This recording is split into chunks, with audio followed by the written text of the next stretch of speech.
Welcome back to another night of Phill'd In. I'm Phil Spingola, ready to fill you in on the news that's happening around you. Breaking news in Chicago, as two CTA buses powered exclusively by batteries entered service today in a $2.5 million electric bus experiment that transit officials expect will be good for the environment and for public health.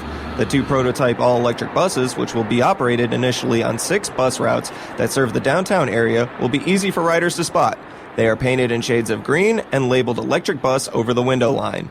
In world news, Israel's Prime Minister Benjamin Netanyahu has been offended by a publication of a slur against him in a high-profile U.S. magazine. The slur was reportedly made by an unnamed U.S. official who described Mr. Netanyahu as a chicken, a derogatory term meaning worthless coward. A representative from the White House had this to say in a press conference. But I will say as a general matter that I am not aware of who made those comments to Mr. Goldberg.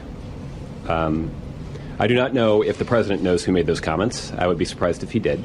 In other news, African Americans are not being provided an equal opportunity for work at Ferrara Candy Company, according to a group of protesters who took their message to the company's Forest Park factory Tuesday morning. Ferrara Candy Company, which makes Red Hots and Lemon Heads, contracts work out to temporary employment agencies on the west side of Chicago. But those agencies mostly send Latino workers to the west suburban Forest Park facility and are shutting out African American applicants, the protesters allege. Today, roughly 24 activists protested and attempted to talk to or set up a meeting with the company's CEO, Todd Zweig.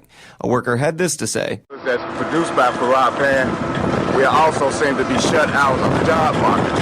Ferrara Pan has for a long time consistently dealt in unfair hiring practices where they have temporary job services and short work weeks where individual can't support their family.